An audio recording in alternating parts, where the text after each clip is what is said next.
শুরুটা করি বৈষ্ণবদাকে দিয়ে। বৈষ্ণবদা, এখানে স্পষ্ট করা হচ্ছে যে এসআইআর বিহারের ক্ষেত্রে এসআইআর মামলায় 12 নম্বর ডকুমেন্ট হিসেবে আধার কার্ডকে রাখা হচ্ছে, কিন্তু এটা নাগরিকত্বের প্রমাণ নয়।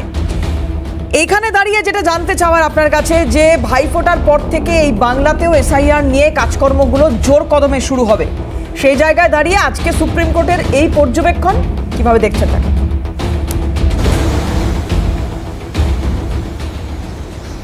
দেখুন, এসআইআর করার মধ্যে দিয়ে মহারাষ্ট্রে এবং দিল্লিতে বিজেপি ভোটার লিস্টে কারচুপি করেছে। এটা সমস্ত বিজেপি বিরোধী রাজনৈতিক দল এটা নিয়ে আন্দোলনে নেমেছে।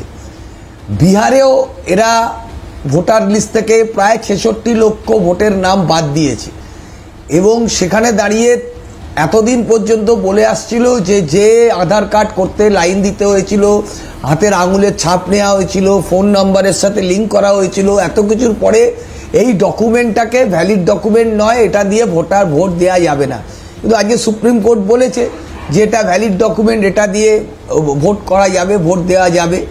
তা আমার একটা সংবাদ প্রতিবেদন অনুযায়ী প্রায় 39টা বিধানসভা কেন্দ্রের মধ্যে, যেটা বিহারে আমরা পাচ্ছি রীতিমতো চমকে দেওয়ার মতো, 1,88,000 ঘটনা আছে যেখানে একই নাম, একই আত্মীয় নাম ব্যক্তিগত বিধানসভা কেন্দ্রে দুবার মানে এনরোল্ড হয়েছে।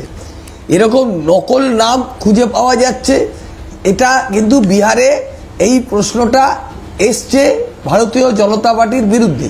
ভারতীয় জনতা পার্টির যে ঘটনাটা করছে, এরা নিজেরা ভোটার লিস্টের কারচুপি করে, আমরা যেটা বলেছিলাম এপিক কার্ড দেখিয়েছিলাম যে একই এপিক কার্ড মুখ্যমন্ত্রী মমতা বন্দ্যোপাধ্যায়ের নেতাজি ইন্ডোরের সভা থেকে বলেছিলেন যে বিজেপি ভোটার লিস্ট নিয়ে একটা কারচুপি করে বিভিন্ন রাজ্যের বিধানসভা নির্বাচনের সময় করছে। আপনি আমায় সোজা একটা কথা বলুন তো, 2024-এ যে ভোটার লিস্টের ওপর ভোট করে নরেন্দ্র মোদী প্রধানমন্ত্রী হলেন, 2025-এ সেই ভোটার লিস্ট নিয়ে এত কিছু কথা উঠছে কেন? তাহলে ওই ভোটার লিস্ট যদি ভুলে ভরা থাকে, এতটাই ভুল থাকে, তাহলে ওনার তো সবার আগে পদত্যাগ করা উচিত। তাহলে নতুন করে এসআইআর করে বিশেষ নিবিড় সংশোধন করে আবার ওনার লোকসভা ভোটে দাঁড়ানো উচিত।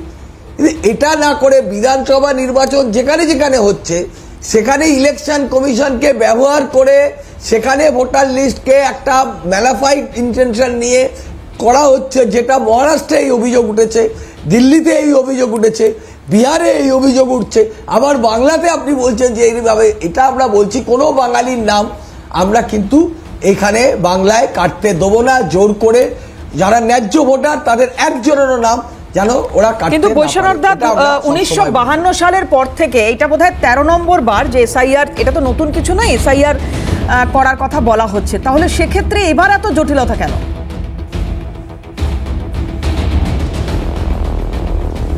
এসআইআর করবে, 2002 সালেও তো এসআইআর করেছে। হ্যাঁ, এসআইআর করতে উনার মনে হলো ঠিক লোকসভা নির্বাচনেরটা হয়ে গেল, ভোটার লিস্টার ওনার মতো করে উনি জিতলেন, উনি প্রধানমন্ত্রী হলেন দুটো স্কেচ নিয়ে, একটা নীতিশ পাসওয়ান আর একটা তামিলনাড়ুর স্কেচ নিয়ে জিতে যেই প্রধানমন্ত্রী হয়ে গেলেন। এবার বিধানসভার যে নির্বাচন হচ্ছে সেখানে উনি বলছেন যে ভোটার লিস্টের নিবিড় সংশোধন করতে হবে, করে সমস্ত রকম ভোটের নাম বাদ দিয়ে তিনি তার দলকে সুবিধা পাইয়ে দেবেন।